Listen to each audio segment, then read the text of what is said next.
So I'm going to record the webinar now, and the recording will be available to the members eventually. How is the session going to work? I'm going to start with an introduction on ACCESS.SPACE. Then each panelist will have between 15 and 20 minutes to speak, and a couple of Q&As immediately after the speech, and then there will be a little wrap-up session at the end. The way to proceed is to raise your questions either by raising the hand, but better to write the question in the Q&A tab, which is appearing most likely at the bottom of your screen. Try to do like this because it allows to get more exposure to many more questions. I think it works better. You can be identified, or you can leave it as an anonymous questions. At the moment, everyone is muted for the benefit of the session. And of course, please visit the website to join the Alliance. What is the profile of the attendees for this session? At the moment, there's been over 160 attendees. It's a regular increase in the audience, and we're very grateful of your interest. I can see on my screen that there are already 93 participants here, so it's very exciting. The count, which was made yesterday, looked at 162 individuals for 41 countries. That's an increase of 10 more countries. So it's a really global outreach, which is exactly what we're targeting at ACCESS.SPACE, as we're working not only in the space sector, but ensuring that the access is really global. There's no one country or one region that is favored. It's a global outreach. So feel included because that's what we want you to be. The type of attendees is a mix of a variety of profiles, as you can see, with different backgrounds for the organizations. That is also what ACCESS.SPACE is representing, is that way of bringing all the community together, regardless of who you are and what you do, on an equal footing. It's really that kind of forum or marketplace that is existing in real life, in face-to-face, that we want to recreate here. In the past webinars, you see here the speakers that have been the organizations that have volunteered to speak. This week is Azzurra Telecom, RPC Telecom, and AM Orbits. And in the future, you have a description of several webinars.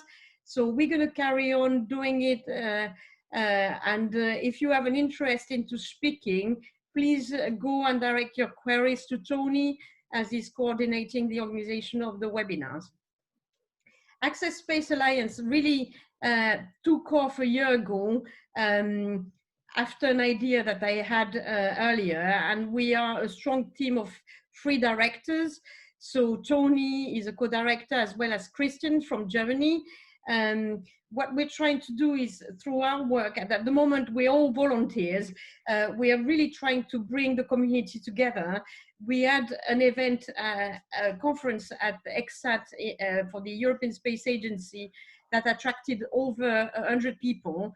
So there is a real appetite and an opportunity for people to be together and share common values in the satellite sector. What are these common values? The common values are connecting, advising, advocating, promoting, researching, and standardizing. Is really trying to bring the community together with a vision of having space accessible to all, and opportunities to everyone. So it's providing a boost to the space sector, especially the small and nano satellite sector, the unconventional space sector. That's what we're looking at. At the moment, we have 76 members that you can see listed here. The list is also on the website. So it's a true representation that is made of, in proportion, 33% of Europe, 36% in the UK, and some part of the rest of the world. So it's something that we hope to grow, and we hope to really have that kind of global representation on the platform. one action that Tony started last week, I think, was about offering companies the opportunity to advertise positions they have, because at a critical time such as COVID, there may be a worry of people, there may be some businesses that go under. However, there are some other businesses that are really looking for new help. And therefore, if you are either one of these people looking for either hiring new staff or wanting to advertise it, contact Tony at ACCESS.SPACE to organize for that to be shared with the community. In other activities, the UK SSPI chapter, of which I'm president, will organize a webinar on satellite finance, the impact of COVID on venture capital. Mark Boggett from Seraphim will be speaking with Nick Ritterman from Portland, and they will discuss what that means in terms of venture capital. There have been a lot of discussions of the redimensioning of the capital and the impact it could have on new ventures. So I hope we'll be able to have an open dialogue on that. And an action that was created at the beginning of the lockdown that I've been leading is to get a bit out of the routine or daily work where we sit in front of our computers, is to structure our week around an art or craft project. It's been quite successful with amazing contributions. So have a look at the website and consider contributing. So it opens your mind, it teaches you something, and contact Tony if you want more information. The panelists today, as I was saying, are Attila Matas, Mark Posen, and Tony Azzarelli. I'm your host. We will start now with Attila. I've known Attila for a fair bit of time, and Attila was very helpful when I chaired at the World Radio Conference 2019 agenda item 1.7. He was a real support into ensuring the success of the agenda item, and I think that was a great success for the conference. Sorry, Mark, Betty, we will start with Mark first.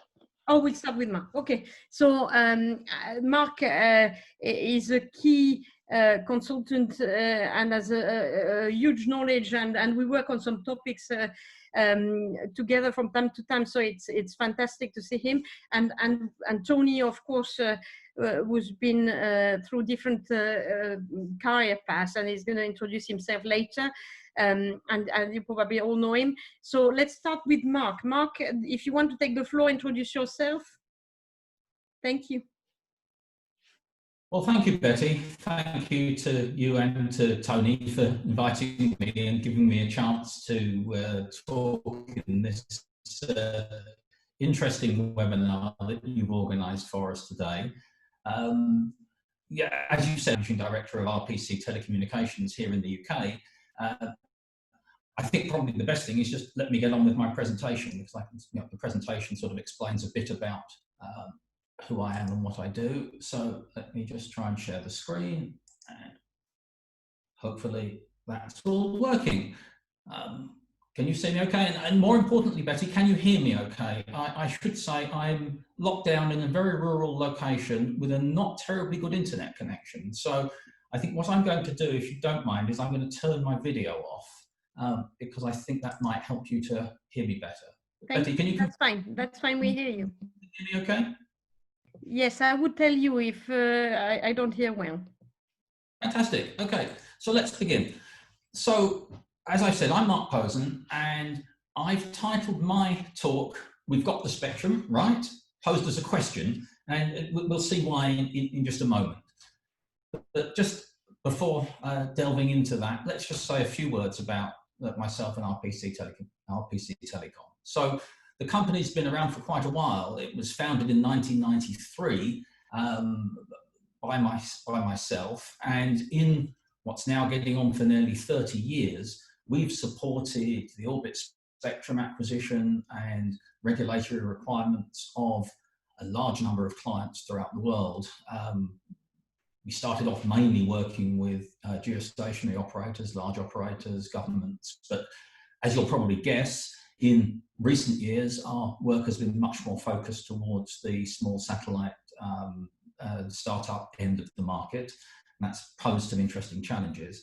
What I thought I would do in the talk today is, considering that probably there are people here who do know quite a lot about the ITU and the regulatory side of things, but perhaps some people who don't know so much, I thought I would pitch my talk at the people that don't really know what the ITU is about. And I think Attila is going to delve into much more detail for those that are more familiar with the processes. And what I want to do is talk about some of the key issues facing satellite operators, particularly startups at the small satellite end of the market, in dealing with the regulatory hurdles that they face, and share some of the questions that I've faced from my various clients over the years. But all of those questions really focus around this one essential question. You know, they've got a project, but have we got the spectrum? And I'm often asked in one form or another the question, you know, we've got the spectrum, right? So when I start with a new client, it's perhaps surprising, perhaps not so surprising, but it's often the case that one of the first questions I'm asked is, so what's this ITU thing then? What is the ITU? I guess it's not so surprising because small startups may be heavily focused on their business projects, their technology, not so familiar with the background of the ITU. So let's just have a little look at what the ITU, the International Telecommunication Union, is. It's the leading United Nations specialised agency dealing with all matters relating to information and communications technology. It's headquartered in Geneva. You can see there's a nice picture of the ITU headquarters building in Geneva here. And as of today, the ITU membership is 193 member states, countries, and over 900 sector members. That's companies, academia, academic institutions, and so on that are not countries.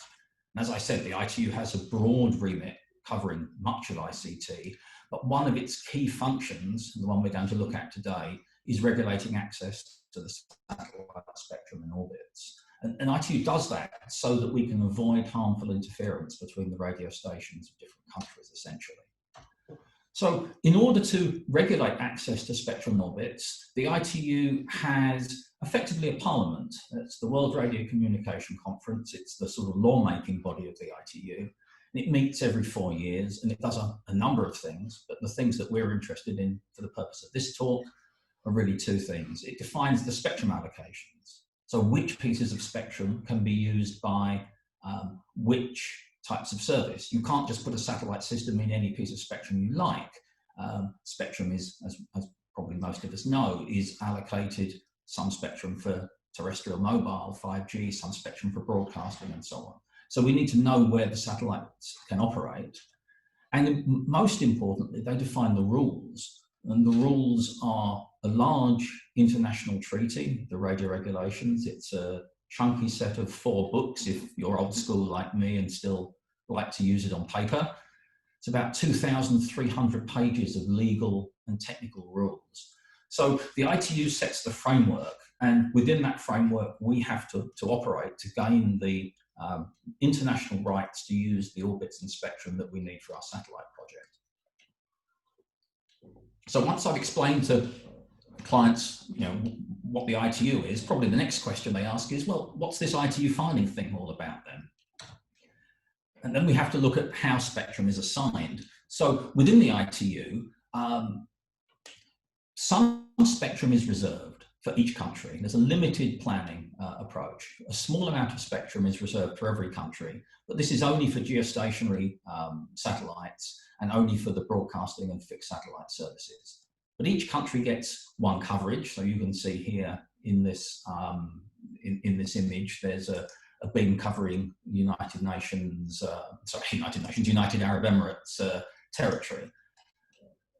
My own personal view is that the the plans are not particularly useful unless you're a large country, because it's not terribly economic to build and launch a satellite just covering a relatively small territory. Having said that, most spectrum is allocated through what's typically called a first come, first served process, through the submission of filings. It's something of a free-for-all, actually. There's no real limit. Any country can apply for as many filings as it likes. There are some fees involved. I think Attila will talk about those later. But if you have the money to make the filings, you can make as many as you like, provided the country, and it's countries who are responsible for doing this, not countries, not companies. But provided the countries want to send the filings, you can send as many as you like. And you apply through your country for what you want in terms of the orbit and the frequencies and so on by submitting regulatory filings. And those filings are submitted for geostationary and non-geostationary satellite projects. The date on which you file is key, and we'll see in a moment. It's often talked about as the ITU priority, but I always put the word priority in scare quotes, because if you read the radio regulations, there is no concept of priority, although effectively the rules sometimes mean that there's a de facto priority between systems. And so filings are large, complex documents, and here's the front page of a filing that I made back in 2016 for one of my clients through the Solomon Islands administration. And the filing, well, you can see it's from the numbering of the filing. I can see it's a coordination request. I can see the date on which it was published, the date on which the information was sent to the ITU, and that's the so-called priority date. And importantly, that there's a 4-month period between publication, after publication, for other countries to comment if they wish to object to the filing on the basis that it might cause unacceptable interference to their own systems. And the filing is pages and pages of detailed technical data that describes the orbits, the beams, the gains, the earth stations, the frequencies, the powers, the densities, all the technical things that you need in order to determine the interference environment. Why does priority matter? Well, priority matters because systems with an earlier date can effectively block you. If you make a filing at a certain point in time, you get a certain receipt date for that filing, which we'll call the priority date just for convenience. But there are a whole bunch of filings in the system that are earlier than you, they're ahead of you, and you need to get agreement from those filings for your system. But you're protected from filings that come after you, and they have to get agreement from you. So there's a kind of queue established here, and you have to work your way through the queue.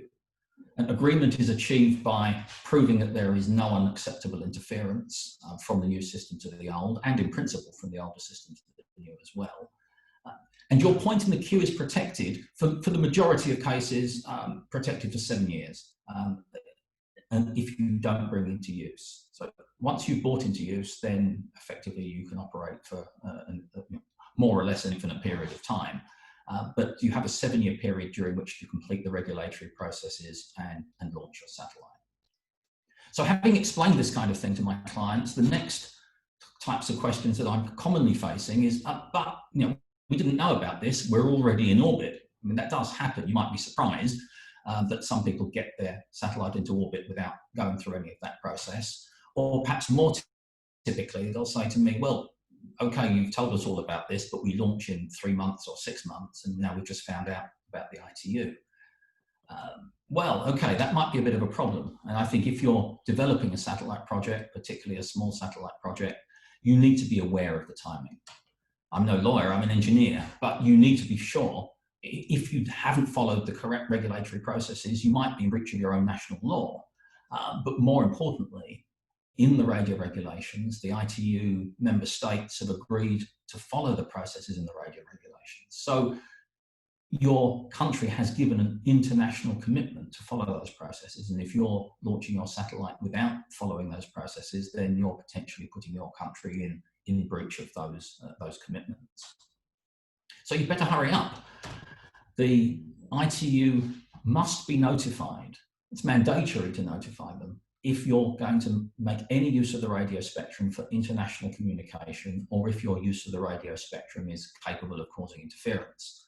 And as you'll see, it's almost impossible to have a satellite system that doesn't fall within one of those definitions. So all satellite systems need to be notified in practice. And the fastest possible timeline is 9 months from the point at which you start for systems, the majority of systems perhaps that small satellites fall under. 6 months for some other systems subject to coordination. We'll see in a minute what that's about. And from the start of next year, under the new radio regulations, it will be 6 months for all systems. But in practice, it often takes a lot longer than that to go through the processes. So the timing is absolutely critical here. And if you start the process with only 3 months before launch, you're almost guaranteed that you won't finish in time. So having explained that to my clients, I often then get one of these questions. Well, okay, you've told us all about this ITU stuff and it all looks a bit complicated. Can't we just use the unlicensed spectrum or the industrial, scientific, medical spectrum? Or maybe, why don't we just use the amateur spectrum and avoid the need for any of this ITU stuff? Well, I have to explain then to my clients that, well, unfortunately, there is no concept of unlicensed spectrum for any space service. So all space services need to be communicated to the ITU and filed through these international processes. And moreover, the ISM spectrum definition excludes telecommunications use. Now, that's not to say that there aren't some processes that can be used to access the so-called unlicensed spectrum and the so-called ISM spectrum for space projects, but that's on a non-protected, non-interfering basis, and broadly speaking is discouraged. And amateur spectrum, well, that can only be used for purposes connected with amateur radio. It can't be used for commercial purposes. It can't be used for financial gain. So unless your project is genuinely an amateur project, then the use of the amateur spectrum is simply not an option. And I think that really excludes it for any real commercial project that we might be considering. So you can't use the ISM spectrum, you can't use the amateur spectrum. Then the next question that dawns on people is, how long is it going to take? Will it take much time? Surely it's going to be fairly straightforward to get the spectrum that we want. Well, I haven't got time to go into a huge lot of detail about the timings, but there are two processes under which you can gain access to spectrum. The simpler, not subject to coordination process, you start by making a filing, and you have 7 years to bring the filing into use. But before you notify and bring into use, you have to go through a process of resolving difficulties with all the people all the countries that commented ahead of you. And some administrations will not let you notify if you haven't made significant progress with this. Some will, some won't. But this can take a long time. And in any case, the earliest date on which you can notify is 9 months after you start the process. As I said, that will be changing to 6 months soon. There are more detailed processes for many frequency bands with a more formal coordination process where you have to actually go through a formal coordination activity. But again, this process takes time. You have 7 years to complete it, and the coordination activity itself can take 2, 3, 4 years. So it's clear that for small satellite projects with short timelines, this can be a problem. Now, Attila will talk about, I think, the rule changes at the last World Radio Conference that introduced some special provisions for short duration missions. I'm less convinced that those have use for commercial applications because they're limited effectively to 3-year missions. So I'm not sure how useful they are to commercial operators. So a satellite operator or a potential satellite operator faces a number of key issues. There's limited spectrum available, especially at the lower frequencies that are more suitable for small satellite projects. There's heavy competition for the so-called commercial spectrum. So I just cite a few here. The S-band, the mobile satellite service S-band. There are many GSO and non-GSO projects seeking to use that spectrum. The KU and KA bands, heavily in use for geostationary systems, and a lot of competition from the non-geostationary mega constellations and others. And even at the lower VHF and UHF frequencies, there's very limited spectrum in the radio regulations, and many systems trying to use that spectrum. Mark, just 1 minute. Yeah, okay. I think I thought I had 20 minutes, Betty. I'll try and wrap up soon. I have a few more slides. I won't be much longer. So, other key issues that you face, there are far more filings in the ITU system that can ever be implemented. So most of those filings are technically incompatible with each other. And since the new systems have to seek agreement with the prior systems, and many of those are not real, you face potential blocking from so-called paper satellites, filings that are just there speculatively, or dead systems that are maybe not in use anymore. And that's a huge burden on the operators making and coordinating the filings. So the ITU has done a good job actually in trying to clean up the database, and the number of geostationary filings has fallen in recent years. But as you can see, the number of non-geostationary filings continues to grow. So the orbit spectrum risks that a new operator faces are uncertainty about what spectrum they might access, uncertainty about blocking from paper satellites, uncertainty about the interference environment because of many systems.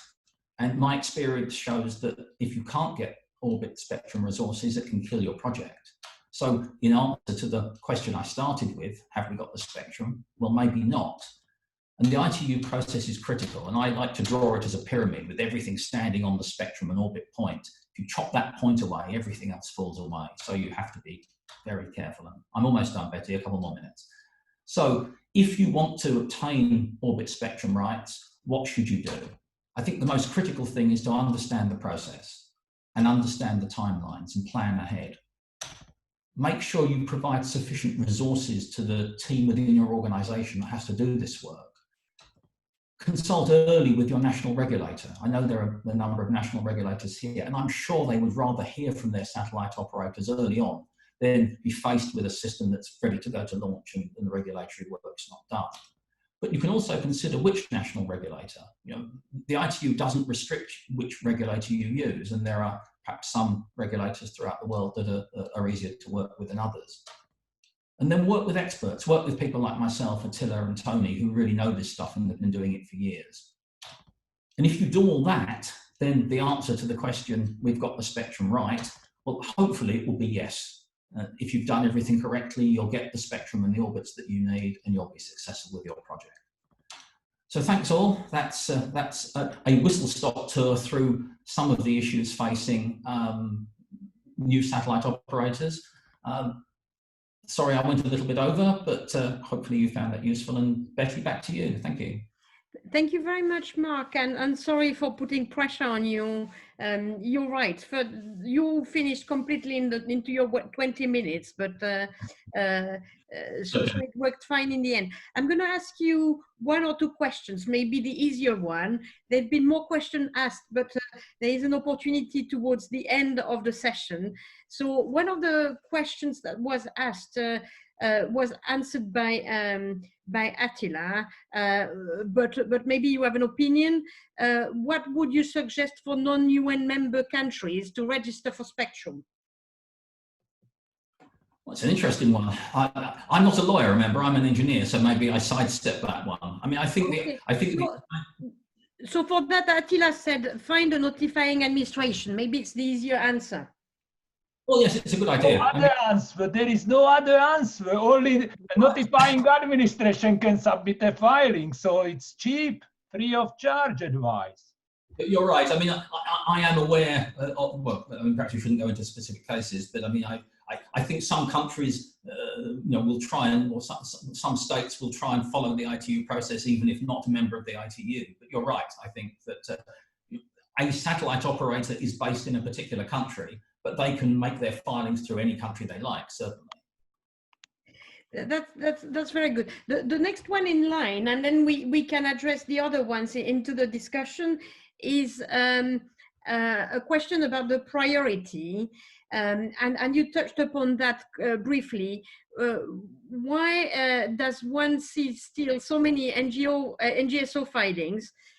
For example, the ones in MSS-LOS band, while it is rather clear that the incumbents will never allow these new players in.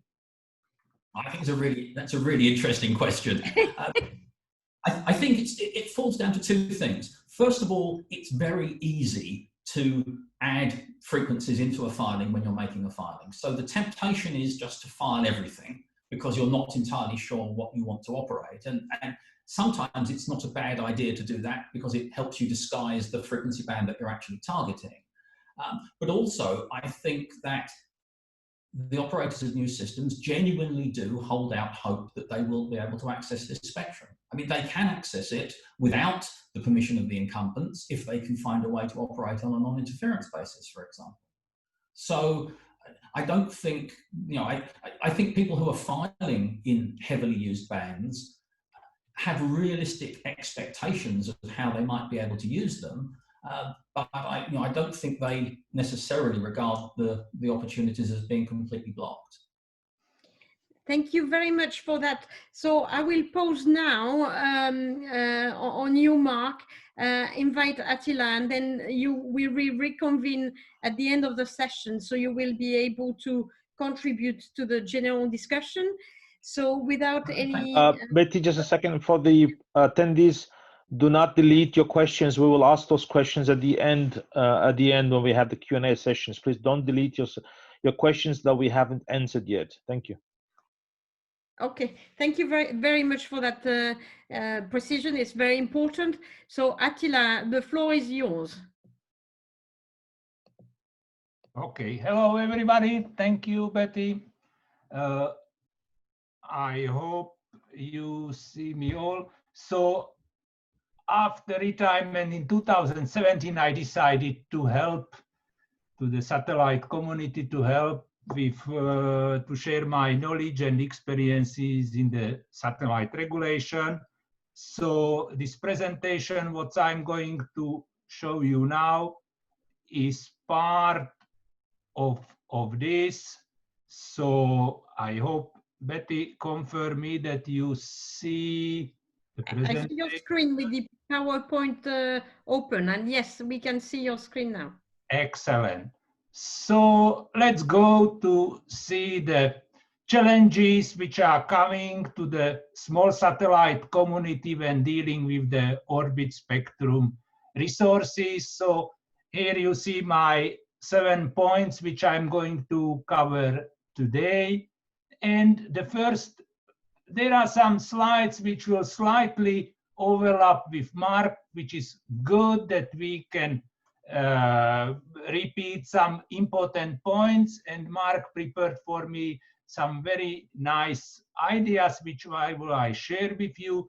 So it's clear for everybody, and I'm repeating that the ITU regulation, it's a intergovernmental treaty, it's a legal bindings on member states and defines the rights, which everybody is very happy to say about the rights, but I say also don't forget about the obligations in respect of use these spectrum resources in order to avoid harmful interferences. And as it was mentioned before, and I will say later, it's incorporate the decisions of the WRCs. So comparing with the very famous Outer Space Treaty, I say that for engineers, it's much bigger challenge because the Outer Space Treaty, which were codified in 1967, didn't change up to now one word, but in the radio regulation, we are changing the radio regulation every 4 years. So you have to have in your head different versions of regulation based on the date of receipt, to understand which rule and which type of provision is applicable. The regulation is based on the two main concepts, is the frequency allocation and the services defined to the allocations, which is in the magic Article 5 table of frequency allocations. and also we have the mandatory and voluntary procedures, meaning coordination, notification procedure, space plan, and it's resulting in the recording of your assignment in the Master International Frequency Register. So, as we have only a short period, and because ACCESS.SPACE is dealing with the small satellites, I was invited to have a presentation on the non-planned procedures. So it's the Article 9 and 11, and specifically to talk about non-planned procedures to the non-GSO satellites in the bands and services not subject to formal Article 9 coordination. So as it was mentioned by Mark, it's only the API and the notification process, API with the starting of the information, starting of the clock, and 6 months after the API publication, a notification may come with the recording and the declaration on bringing to use. And I will come back later on this with the update of the WRC 19. So the process is 7 years for all this process. So what needs to be notified? This is always a question. People immediately say, whoops, what? Also, CubeSats have to be notified. There is no regulatory definition. What is the CubeSat, which is a standard 1 volume, 1 liter volume cube, 1 kilogram, orbiting somewhere between 300 and 700 kilometers, roughly 1 watt, in some bands and services which are not subject to coordination. I'm using it for academic, amateur research, technology validation. So what's to notify? But I say, yeah, but be careful. There are also some complex commercial, scientific, and governmental use now of the small satellites. So if we look to the notification, it's clear. Article 11 is saying that any frequency assignments for transmitting and receiving Earth and space station shall be notified to the Bureau.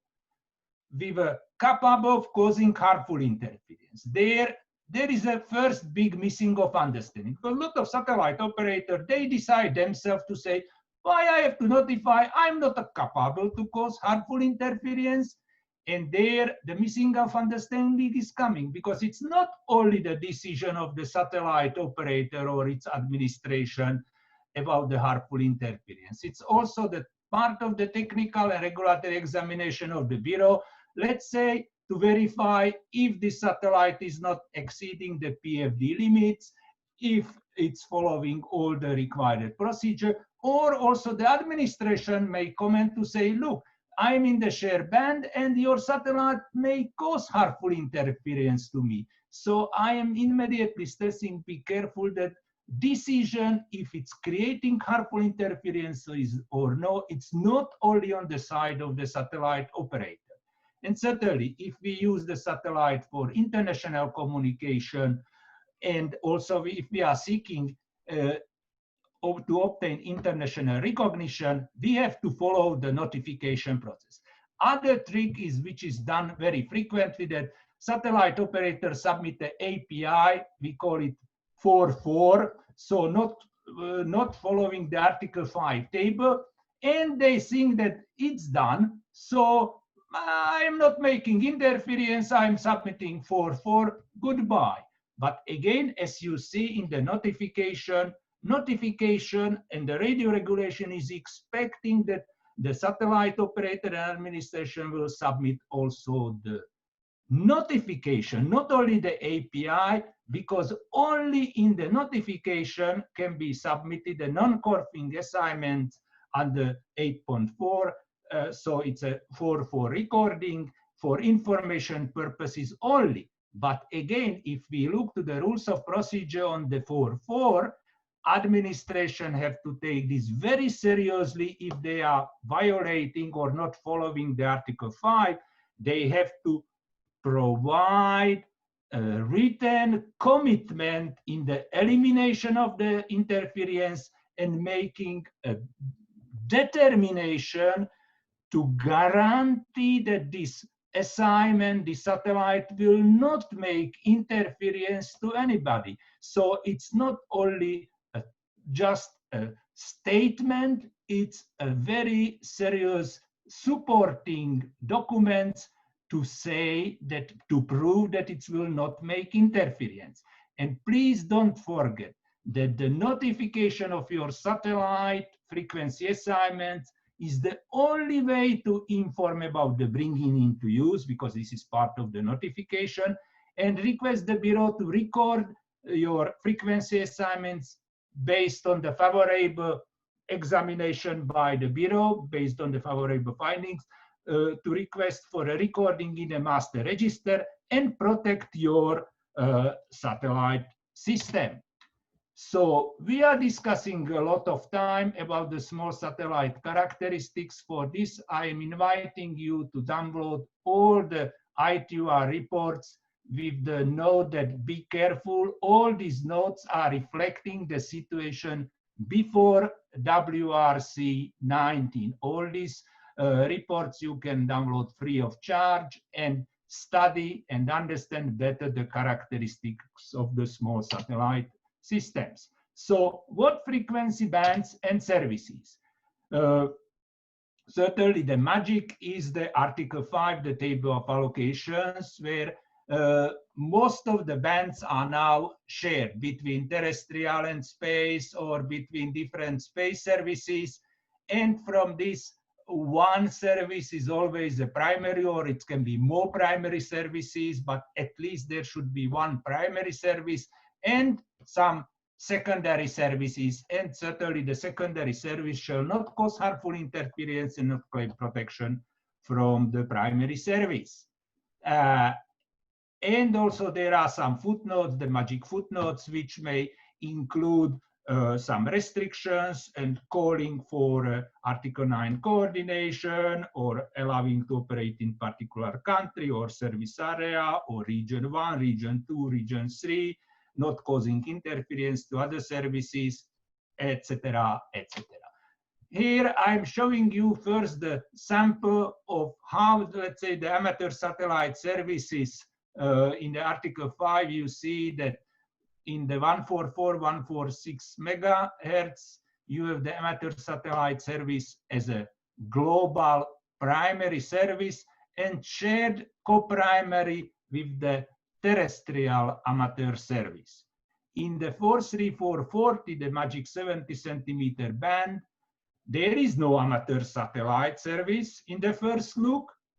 There is amateur radio location, different in region 1, region 2, 3, but there is a magic footnote 2A2, which is saying that in some bands and in 435, 438 megahertz, the amateur satellite service may operate, not causing interference and not claims protection from the services in the table. So you see that there are the two types of allocation: one primary service, one allocation, let's say, which is invited by a footnote, or it's a secondary allocation. When we are in the amateur satellite service, Mark kindly mentioned the amateur satellite service which can be used, but there are, please be reminded, there are principal regulatory conditions to use the amateur satellite band. So the amateur satellite operator shall operate really in the accordance with the Article 1, the 156, 157, the amateur service definition, which was explained that it's specially that they carried by the licensed amateur without any commercial interest. Also to follow the bands for the amateur service in Article 5, and to follow the Article 25, the provisions related to amateur service. And the next point is that the satellite operator shall have a valid amateur license, which will ensure that before the launch will be able to set up a sufficient telemetry, a TT&C Earth station to control the satellite in case of interference, etc. So this is absolutely critical to have the Earth station for the TT&C purposes.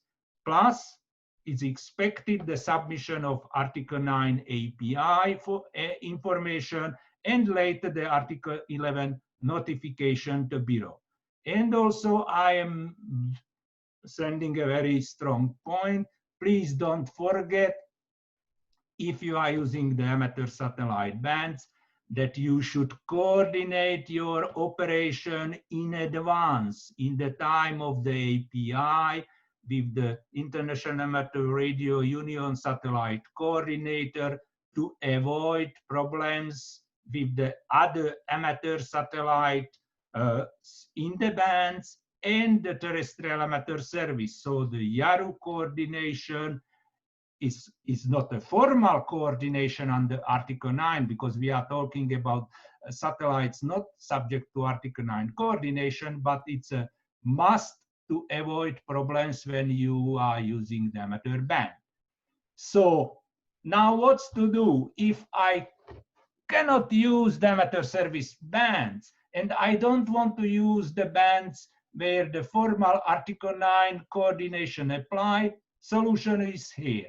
See the WRC final acts. WRC introduced the SDM satellites, resolution 32, studied the footnotes where to look where 911A is calling or 921 is applying, because there are the two flags to saying these bands and services are subject to coordination, or to see the magic table 911A in the rules of procedure to see which frequency bands for which services are under 911, so the formal coordination, Article 9 coordination rules.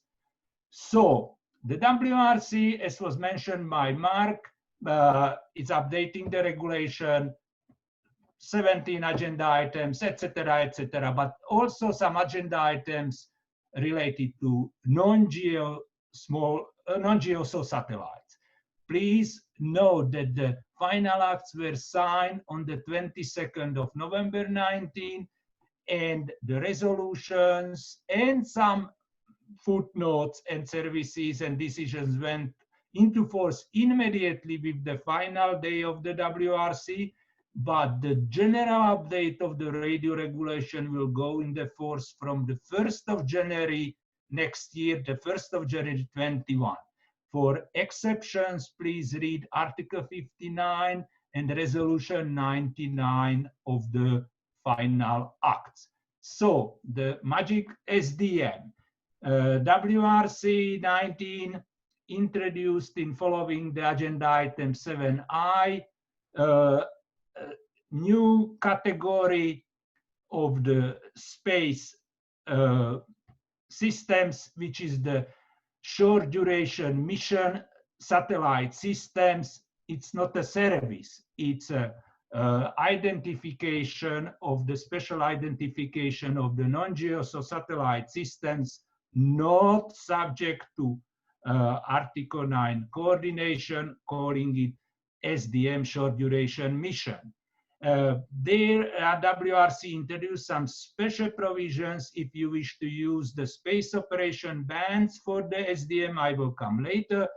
Don't forget that if you are interested to fall under SDM, your satellite constellation shall not exceed 10 satellites.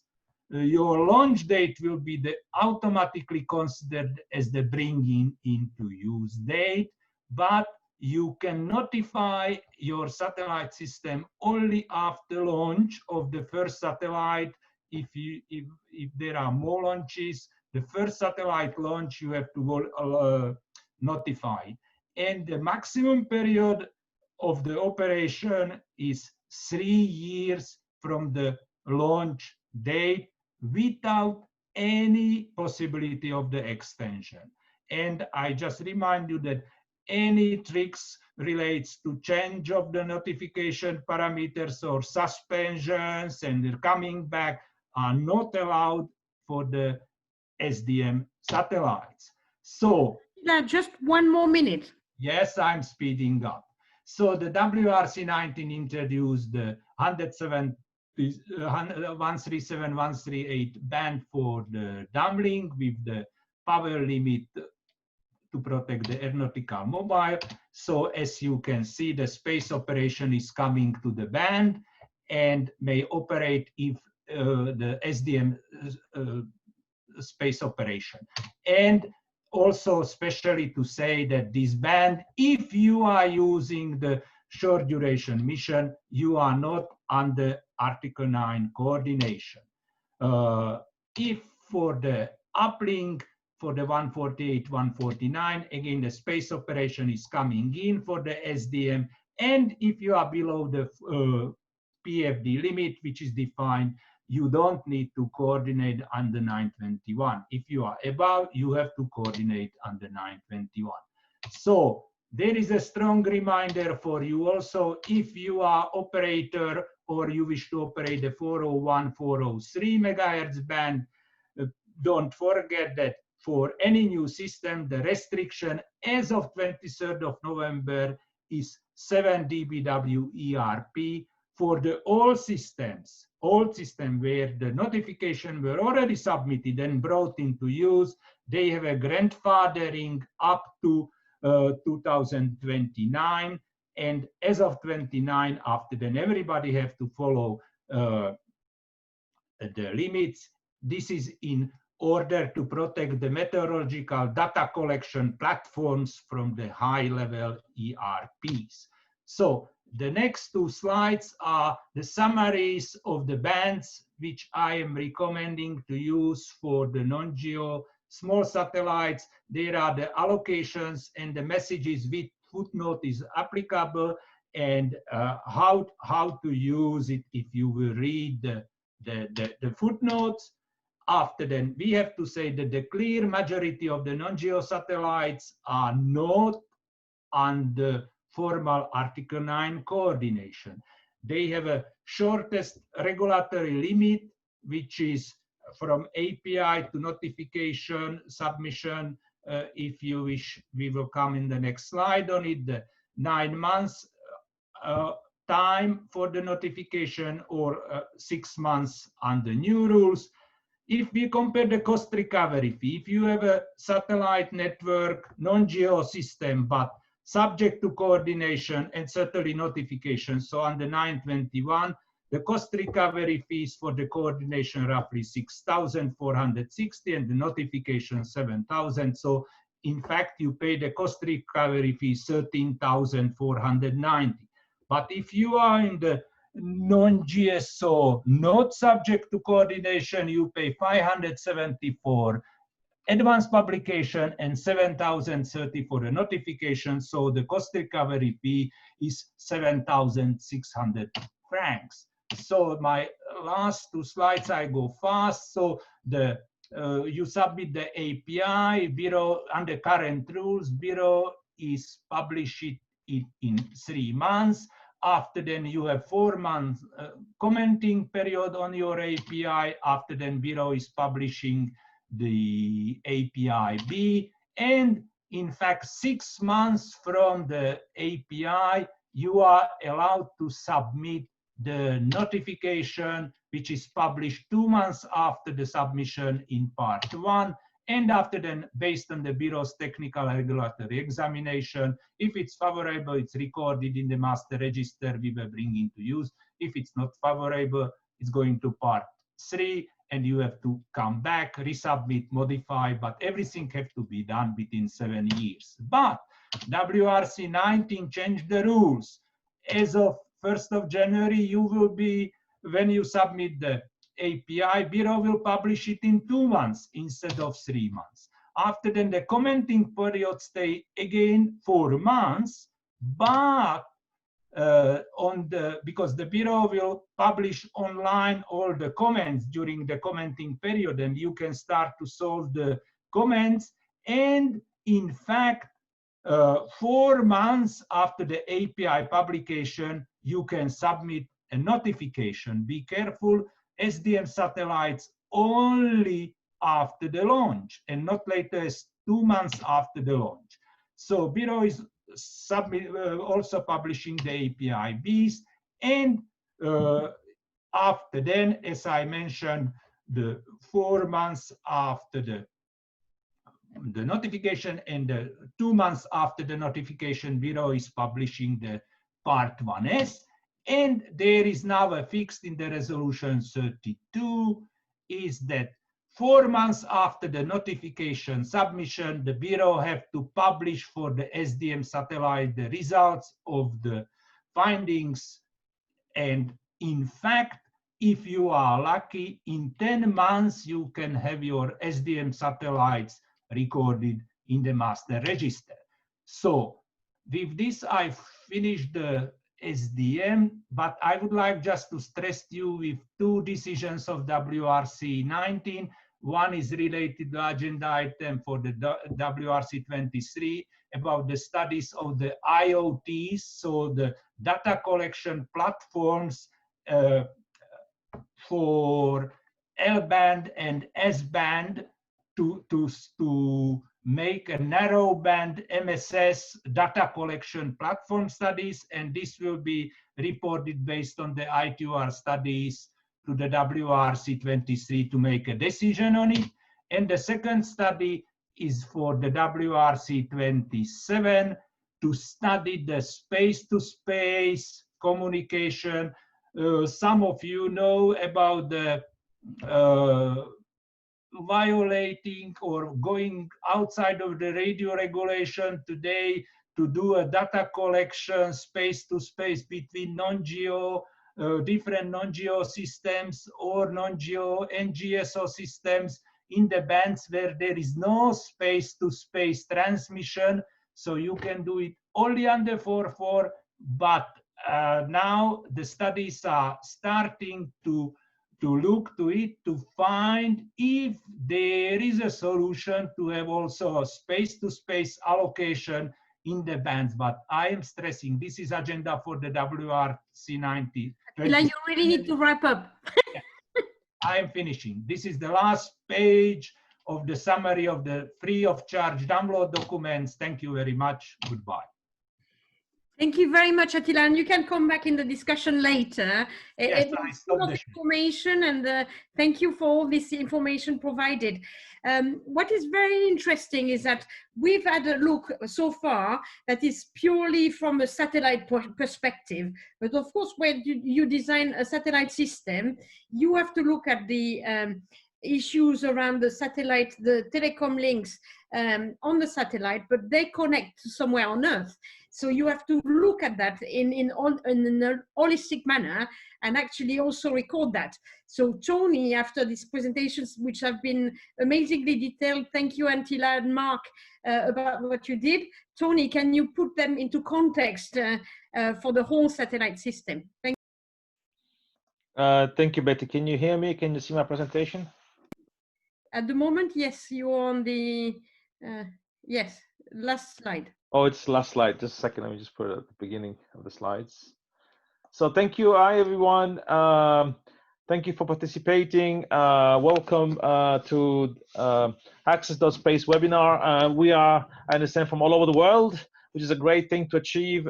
41 countries. I hope everybody is coping well with the COVID-19 pandemic in your country, and that we always wish you that you are in good health and take care of yourself. I think now it's more, I will present more from the point of view of a company trying to now deal with national issues and basically in order to acquire market, in particular jurisdictions around the world. The world is so different. Luckily, we are in a very different, let's say, culturally and language-wise. And of course, you will see that regulations around the world, they differ quite a lot. And often, luckily, we are in a particular region and they sort of clump up in the regional sense and make more sense in a way. So for the space business, it's not easy. If you think IT regulations are difficult and to understand and to comply with, wait until you see my presentation now that discusses about national issues and on licensing and market access. So I will discuss a little bit about licensing for space services and telecoms, spectrum authorizations in countries, space-based licenses. I think some of the participants already mentioned this a little bit. IT filings, of course, have been mentioned so far. And of course, equipment that needs to be used on the ground needs to be authorized and type approved as well. And there could be other issues which I'm not dealing with, like taxation, for example, or even exchange rates, when you have to deal with exchange rates, taxation regulations, and also cybersecurity. These are all different matters I'm not going to actually address, and they have a right of their own to be checked by most likely your legal counsel in the company, but they're actually very important to know that they exist. So let me start off with a basic view of why we need to communicate. I mean, I just finished writing a section of a book, and you have a reference underneath the slides, and I copied some of the figures from the book. So you can have data information running from a user. You can see this from the lower left bottom, all the way through a system, which normally you don't care what's in the middle of your system, and to arrive at a particular location at the end. Could be the internet server, could be a computer somewhere else in the world. And in between you and that point, there are so many different things, but not necessarily in your country. They could be in so many different countries. And so you need to be aware as a system operator or satellite operator or as a telecom operator, what are the different points where this data, let's say, is inputted and then outputted from each of these blocks that you could see on the screen. And if that actually attracts a particular regulation that in a particular country, and again, it could be different from country to country, so you need to be also aware. And that's why in some of these countries, you have a very large regulatory team. I had one, I created one at OneWeb with about 15 employees and another about 10 to 15 consultants. So you can see that we run the risk of having a lot of people in a company to deal with the global connectivity in this respect. In the context of satellite, and this is a more of a generic figure, a slide of how a system in a satellite system is actually comparted. You have from the lower side, you have a network ground segment side. You have then the control segment which controls the satellites. You have the ground segment with the gateways that actually feed in the data to the satellites and back to Earth. Then you have the space segment with the actual satellite and their links.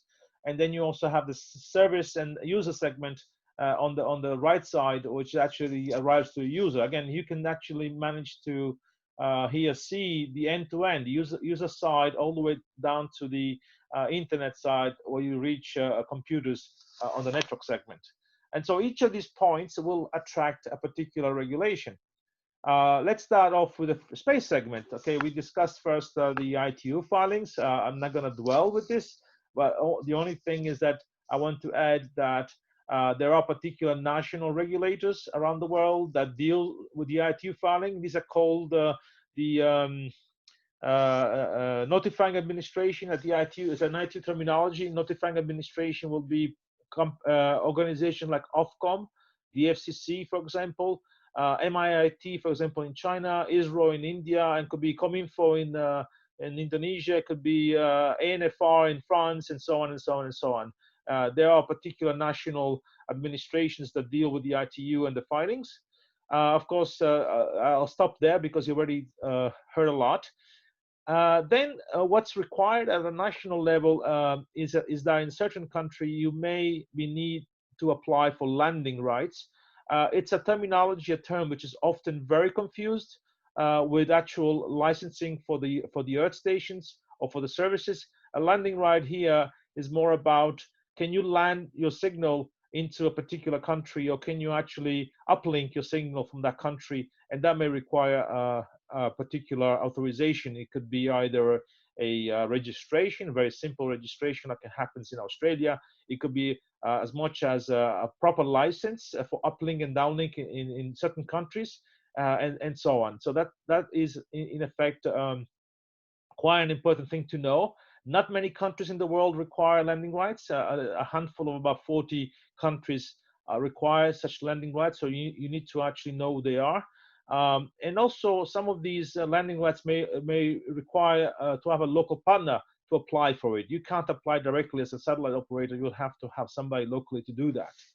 Often, in fact, you may have to create your own company to apply for landing rights in country X. But often you can't do it either. You have to have a local telco to do it for you. In addition, the space segment attracts what we call launch and space operation license. These are licenses for which space agencies are usually responsible for. In the UK, it's the UK Space Agency. Of course, in the United States, it's different. You have for the space operation, you have the FCC, but for the launch operation, you have the FAA, the Federal Aviation Authority, basically. So you see that each country may have a different body to deal with the different types of licenses. Usually, if the landing rights and other licensing on telecoms are, let's say, associated with ITU filing, launch and space operations are instead associated with UN UNUSA, the Office of the Aerospace Activities, which is a UN-based organization in Vienna, which basically has a responsibility over the aerospace treaties, which I will talk in a moment. And of course, launch and space operation will also attract what we call a third-party liability insurance, which again is a national responsibility that your space agency or space regulator will require you to have also an insurance for a third-party liability in case of damages caused to space objects in our space or even within the Earth atmosphere. With regards to landing rights, I said a lot, but here you will see a little bit of an example of what different countries do and what they require. I make an example of Australia will require registration. It's the FYSO, the Foreign Space Operation Determination, basically. It doesn't require any special conditions or regulatory conditions. It doesn't require any fees. It's just basically it's very simple to do an application. But then if you go to countries like India, you have to deal this through the Space Agency of India, of course, and its difficulty is quite medium high. It will require also a national partner to work with as well, and so forth. I'll stop at that. You can read the slide and also more information I have on my book. Otherwise, you can ask me more questions later. With regards to ITU filing, the only thing I wanted to say more from a national perspective, I was the head of the space and the science unit of Ofcom. I was responsible amongst many things, also of the ITU filings. So Ofcom in the UK, like the FCC in the US, is responsible for ITU filing. Under the Communications Act has obtained that responsibility. It's a delegated authority through HMG, the Her Majesty's Government Department of Culture, Media and Sport, to represent the UK companies at the ITU, in fact, even for filings. Here are some links if you want to know more about how you submit filing through the UK and what are the procedures to manage that filing, as well as the new cost recovery regime. It was free of charge before, and now it's a few £1,000 a year that you will have to spend if you want to submit a filing to when you have to, let's say, manage it and coordinate it throughout the years. Much less expensive than it is basically in the United States, for example, where you require as much as $125,000 a year for the license of a filing. On the space segment side, on the launch and operation side, the United Nations Office, the Office of Aerospace Affairs, as I said earlier, UN USA is responsible for, let's say, the international law. I'm not going to give you here my dissertation on international law, but basically just to point out that there are the particular obligations on member states who have ratified the 1967 Aerospace Treaty will have to abide nationally by the articles of these space treaties. You'll see that through the different articles, and there's a link there on the bottom. You can actually download it for free of charge, and you can actually read it. It's very simple to read, very straightforward. Of course, being an international law, treaty. It's up to interpretation, as you may understand. But of course, this treaty does have things like non-appropriation of outer space. Basically, no one can claim any ownership of anything in our space, including the celestial bodies. The peaceful use of our space and cooperation, Article 3. Article 4, it's about international responsibility which is bear by each of the individual member states. Liability and damages by launching states, and definition of launching states is actually Article 7 of this treaty. Then you have registration and licensing of space object, which is a responsibility of each member state, and then avoiding harmful contamination of outer space. So you see, in the 1960s, these countries, originally US, Russia, China, including the UK, discussed in the very details what will happen in the future. And as Attila just mentioned earlier, this document, basically this treaty, has not been modified one single comma since then. Very difficult to do because of political reasons, of course. But there are also other treaties within this group. It's the Liability Convention, which provides more details on liabilities for each member states, and then the Registration Convention, which obliges each member state that launches a space object to actually register the space object into a register at the United Nations, in UN USA, for example. And then, of course, number 4 and 5, which are basically guidelines and principles. They're not actually mandatory, but they are sort of guidelines with space debris mitigation. IADC, the International Debris Committee, which is a committee of space agencies, mainly 10 space agency, and then ESA with its 22 members. And then here's where you find your 25-year deorbiting rule. If you didn't know, that's where you actually find the 25-year deorbiting rules, which you may know about. And of course, if you're dealing with remote sensing data, there is actually principles. Again, principles, not actually a treaty, not actually a convention, meaning that actually doesn't have any international law, let's say, obligations. But of course, they may be adopted nationally within a particular country into their legislation if they wish to. So that gives a little bit of brush of the international law. In the UK, the one responsible is the UK Space Agency under the Outer Space Act of 1996. It enforces obligations also to the Channel Islands and British Overseas Territory. So if you're actually filing through a British Overseas Territory, at the end of the day, you have to deal with the UK Space Agency's requirements, because it will be the UK Space Agency at the United Nations to be responsible for your launch, and not actually the actual government at the Channel Island, even if it's adopted nationally by that government. Let's say the act will be a photocopy of the UK Act.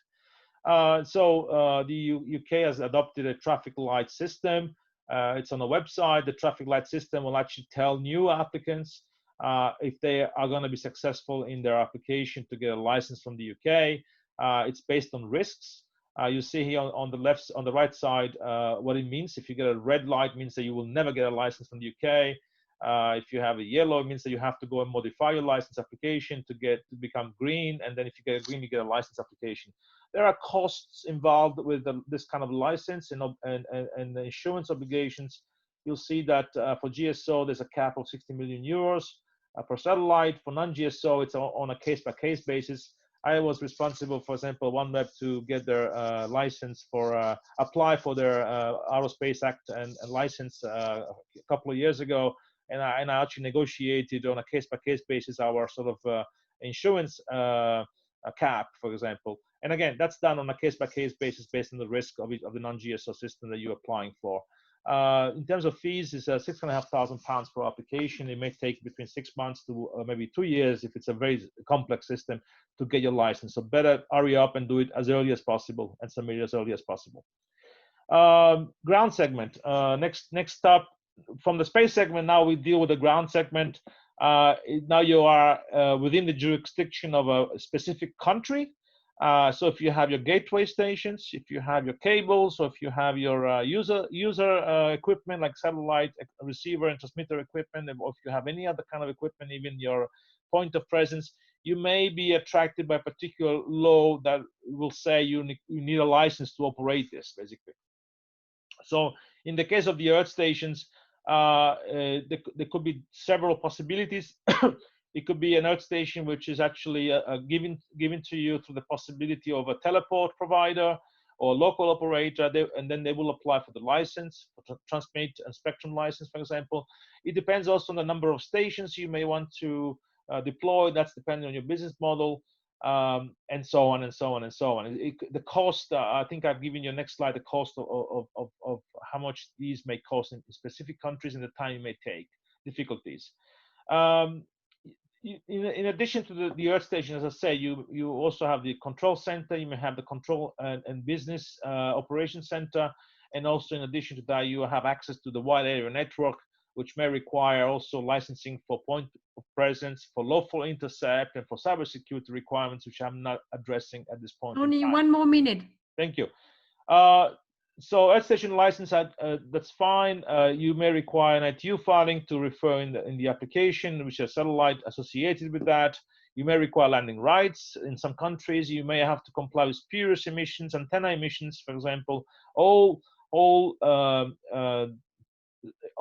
specified in the regulation of the country. The time required to get a license for an earth station may vary between a few months to even more than a year, and the cost can vary, as you can see from this slide, from almost nothing now, $300 in the United States for a license for a hub, to a few $100,000, for example, in particular countries, depending on the amount of spectrum which you use. The user segment is the easiest, most likely. However, you may require an ETSI standard in the European framework, but ETSI standards are actually also adopted internationally, so you may still want to do an ETSI standard for your type approval. The equipment licensing could be individually, could be an umbrella license, it could be an exemption. That depends if the equipment is prone to cause interference to other services and systems. So you may also be required to do some compatibility and coordination with other services which may be present in your country. I'm finished with the overall presentation on regulatory affairs. So the rest of the slides, I'm going to leave them to you to read later. With the presentations will be given to you. The 3 slides will be provided to you. The next slides for myself will provide you a little bit of background on Azzurra Telecom in the field of consultancy, what we do at Azzurra, also partnering with other companies like AB5 Consulting, which Betty is the CEO of. And we do a lot of this work internationally based on my work experience over the past 25 years. Is the company and organization I worked for nearly 25 to 30 years. And so we have a lot of relationship with institutions around the world that we know, and also with the industrial relationship we have as well with companies. So thank you very much, and I hope you enjoyed this presentation as well as the others. And now it's going to be questions for me, or otherwise we go directly on a Q&A session, which is actually much better. Thank you. Thank you very much, Tony. Mark, if you want to come back online, there is one question that Phil Davis is asking, maybe for you, Tony. Can you comment on how the UK Space Industry Act will change the UK licensing in the future? The UK Space Industry Act, unfortunately, I can't answer this question at this moment, so maybe I'll take it offline with Phil Davis. I'm not basically aware of the UK Space Industry Act myself, so we'll take it separately, Phil. But there were other questions which have not yet been answered for both Attila and Mark. They answered them during the call, and there are some answers that have been written. The way I would like to go back to 3 of you is that if I were a new system, try to get into the space satellite market, and do a constellation of 10 or 20 satellites, how do I pick the best band? How do I decide what my strategy is going to be? What would be the drivers? Attila, go. Yeah, first I would like to hear what type of service, what you are going to offer.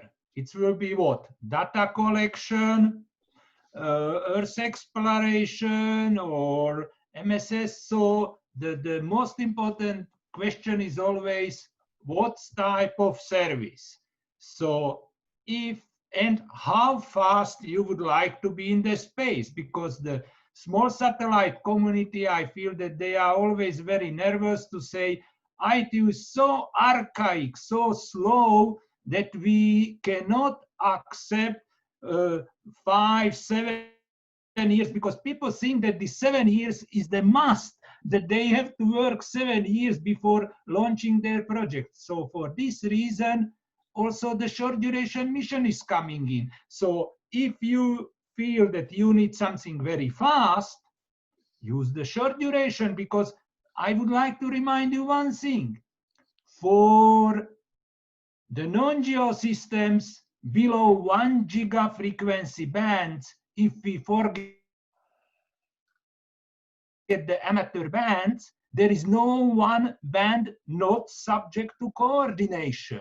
So, or you go to the 921 or other coordination, MSS 911A, or now the SDM solution is opening the door for the 3 years operation, that if you follow the SDM rules, you can have a 148, 149.9 SDM uplink for the space operation, and SDM downlink in 137, and after then your satellite is done if the budget is and the time restricted.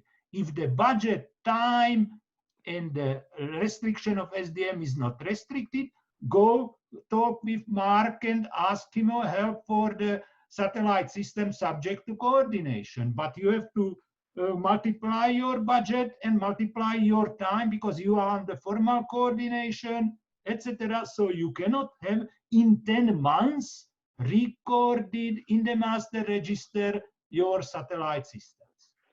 Becky, there is a question from Alan Thompson, which was answered offline by Attila. I think it's worth actually mentioning something here, because I think I understand the question from Alan. Alan Thompson was asked the question. The question is, are you seeing applications being made for spectrum associated with launch in EU markets yet? And is there a new approach to deal with launch in the EU, or will this be addressed at WRC 23? The issue with the launchers and the frequencies used by launchers, there is a particular allocation in place in the S-band for let's say when you launch and you need telemetry and telecommand, and those frequencies are used by launchers. Basically, those frequencies are actually coordinated through these space agencies. There is a group called the SFCG. SFCG, that's, I thank you, Attila. SFCG, which each year meets, and they coordinate activities between the space agencies. In that meeting, they have like a 1 week, 2 week meeting where they coordinate activities. However, it may now reflect commercial applications. So the commercial company would have to speak with their space agency nationally to get their foot in order to coordinate their requirements for launchers, basically, which is an activity which is temporary, because when you launch, you launch only for maybe a few minutes to maybe an hour or so, which you may require that spectrum. Now, I don't know, and maybe Attila knows better than me, if there is an agenda item at WRC 23 that deals with this issue of spectrum for launchers. I know there is one with respect to suborbital aviation side. Attila, do you know of any WRC requirements for launcher markets? No, we proposed this in the director's report to WRC 15. I remember that it was there, but finally the agreement was that the current UHF, there are several space operation bands, and the S band is sufficient, with the condition that it's advised to the administration to submit the API, submit the notification. This can be even under 4.4 to say this is only a limited launching period for 1 hour for the TT&C purposes to find a solution. The message is, don't stay silent, send to the bureau API, send the notification. If you are somehow pushed for some bands, which are not on the red books, after then you ask for an exception. But the most important thing is, don't think that I can do something and I will not make interference. After then, I guarantee to you 100% you will make interference. So submit to the bureau, leave to the examination, and comments to others, and after then it will go. But it's worth actually taking some of the questions which were answered separately by Mark and Attila. Worried of the time because it's That's already fine, but I think we can still allow another 5 minutes if the attendees are keen to have their question answered. There is one thing which it came back several times: how to find geo, non-geo, what subject to coordination, not subject. I hope it was clear that it's the if nobody wants to read the regulation, at least look to the magic 911A table in the rules of procedure, or to search the footnotes, and after then you will understand which bands are subject to coordination, which bands are not subject to coordination. So I understand this is the biggest problem for people at the beginning. There is a lot of people online who are regulators or who are at the ITU or whatsoever. Is there any questions from them in particular, or maybe the companies that are online that have any specific questions to these 3 presentations before we close? You may raise your hand and we'll make you even speak on the microphone. Everybody can hear you. We'll give you 20 seconds to raise your hand if you have any questions. Otherwise, we're going to close the meeting within the next 1 minute.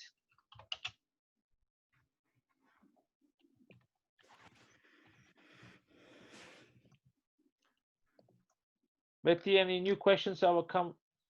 No, there was a question. There have been quite a few questions around the IoT systems and the fact that there may be some impact on the ground measurements and the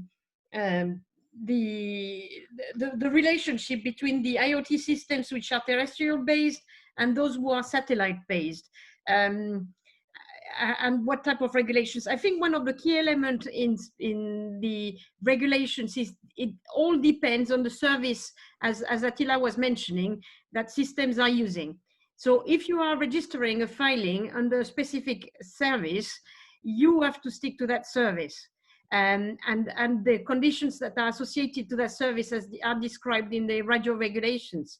So you cannot just go and pick up a band as it was shown and decide that you will use that band and maybe adapt it to your own case. It has to fall under the rules. And the other thing is, if I may, there was a hand up, but somebody actually then lowered it. The last question I have here on the list about the new European Electronic Communications Code by anonymous person. It looks like terrestrial IoT and machine-to-machine are also supposed to provide lawful intercept interfaces. Is this also the case for satellite IoT networks? My response to that will be, it's on a case-by-case basis. It's a national issue, a national requirement, whereby you may be required by a particular country to have an interface for lawful intercept. Usually lawful intercept is only for voice communications. But if you go to Asia, maybe, or Africa, if you go to some countries, it may be required. Again, it's a national regulation. I know that Attila doesn't agree with me. We'll let him speak. I don't agree strongly that the using of the terrestrial IoT frequencies from space, especially for a non-geo system, today it's only possible under 4.4, and it's not following the Article 5. And I am not happy that a lot of people, they try to do it with a very speculative matter. Submit API, never notify, never catch up. Attila, I'm sorry, Attila, that's not the question. The question is what? The question is about lawful intercept. We're not talking about ITU filings. It's the last question on the screen. Yeah. But again, from space, he is talking about frequency bands. There is no space allocation on it. We're not talking about frequencies here. I'm talking about lawful intercept. Sorry, Attila. Yeah? But this is not ITU matters. I know it's my matter. It's my presentation. Okay. After then talk on it, yeah. Same for the EU. EU is not ITU member, so what we can do? Same for the SFCG, but go to SNL. Attila, please. Attila, please. My presentation was about national regulation, so it's different than the ITU. So let's stop there. Any questions from anyone? We're gonna close the meeting now. Any comments from the panelists and the host? No, Attila, I think I would like you to just wrap up quickly because it's time to go now. People, we want to move on and do other things. I would like to thank all three of you for your great presentations. I think it shows on one side the complexity of the topic, the importance for the satellite operators, those startups, those thinking about regulations, to take that very early into their consideration, to, I would say, even develop a strategy on where you're going to put your ground stations, your gateways, what service you're going to use, what exactly you want to do, what's your mission, and that will determine how you will use the system. And when you plan for your constellation, when you plan for your space and satellite activity, take all that into account. Please, you just go back through ACCESS or directly with these people, Tony, Attila, and Mark, to have further information about how things can be done. We're going to probably run through ACCESS.SPACE some more workshops dedicated to that, because it's a very interesting and challenging topic. So without any further ado, I would like to conclude now. So thank you, Attila. Thank you, Mark.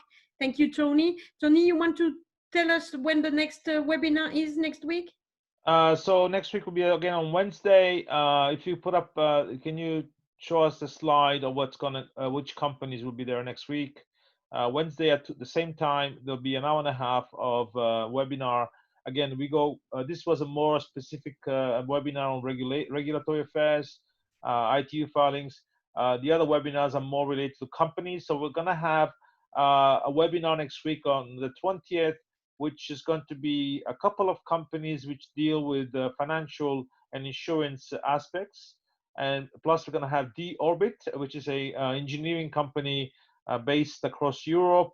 They're going to explain what they do in terms of their services and applications for space. So it'll be a mix of more, say, commercial to engineering webinar next week. You'll see then in the week 8, 9, and 10, again, it's a mix of between launcher, services, satellite, Earth station, satellites, and so on. Question from sorry, that's Jean-Michel Fob saying to thank you for very interesting. Okay, that's fine. So you'll see that there are different webinars that will have different subjects. If you're interested to attend, let me know. I will also invite you to attend. So thank you so much for participating. We hope that we have provided some thoughts, some things to think about in your company. Thank you so much. Thank you. Have a nice week and see you next week. Thank you very much. Bye. Bye bye. Bye bye. Thank you. Bye. Thanks a lot.